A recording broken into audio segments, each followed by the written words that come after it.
when I was a boy and would watch Ric Flair and Dusty Rhodes and all those guys wrestle, and man, they bled on a Monday regular show. And I always thought as a boy, like, how does that process, like, how do you get so comfortable with, man, I'm cutting tonight, and obviously that might be pre-planned.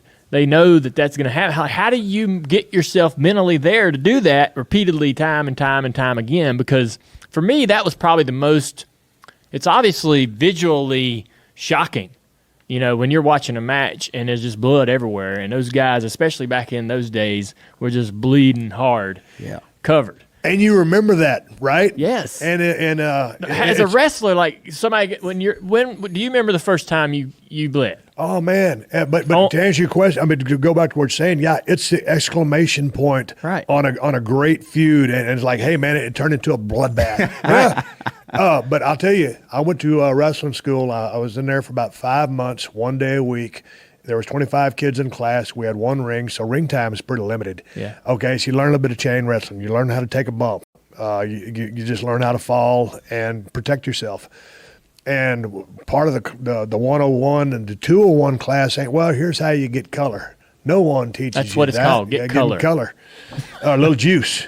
So all of a sudden, man, we was in Dallas, and there was going to be a match. Eric Emery was booking. I think it was the first time it was in Tennessee.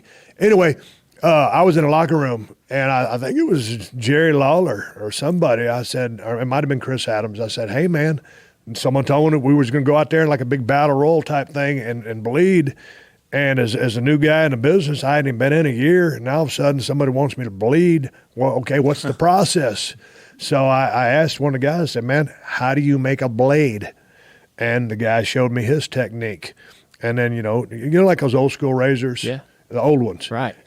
Double-sided? Yeah, double-sided. Yeah. Clip that thing in the middle and then, get some corners and make a small thing, push it through a piece of tape, so you got a pull tab and, put it on your wrist. Some guys are carrying their mouth, some guys in their waistband. But me, if it was a big pay-per-view, man, I got plan A, I got plan B, and I got plan C. So I'm out there with three options. Yeah. Dang. And so, it's a very interesting feeling when you first push that blade into your head, because there's like a crackle of that skin, and then you're going to drag just a little bit. Oh man! And at first, you're kind of like, man, it's like a rite of passage, though. Right. You're expected to do it because you grew up seeing it, and all of a sudden now you get a chance to do it. And then all of a sudden, it's like in the 90s, so trading blood with a lot of people, and some of these guys, were party animals. Right. It's like, man, you think those guys got to be the dumbest people in the world. And like the guy, that always bite on the open cut and then spit the blood out. Yes. I was like, holy. I would imagine you're right. There's some people that I would just be like, I don't want to color juice with you tonight. There were those guys. Those guys that were like really out there. Yeah. And the thing about it is, man, when you get out on that mat, some of those outdoor shows, that mat is so hot. Yeah. On those, like we did some rodeo. I never even thought of that. Bakersfield, California. Yeah. You've been there. So it's so hot that the mat's about 120 degrees. It's hard to lay there just for a 3 count. Man, guys are kicking out.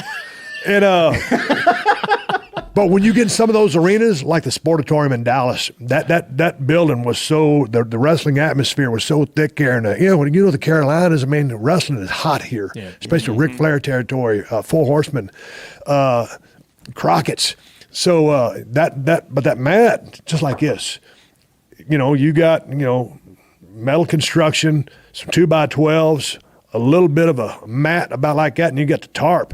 But on top of that tarp, man, guys been walking around in the dressing room. You drink your coffee, maybe you got to take care of business, or you're at the urinal, you're taking care of business, and all of a sudden you're walking to the ring. So it smells like stale beer, popcorn, piss, sweat, and then you got blood on top of it. It's God. It's a any buffet. night of the week you get staph infection. It's got to be one of the most unsanitary places to roll around with another guy. and get sweated on or bleeded on. God damn. Oh man. I just invented bleeded. Yeah, Bleeded. I like it. bleeded. Put it in the I'm- dictionary. I'm so glad you answered that for me because I think that was probably the number one question on my list ever since I've been a little boy about wrestling as to how that process goes for somebody, and you answered it perfectly.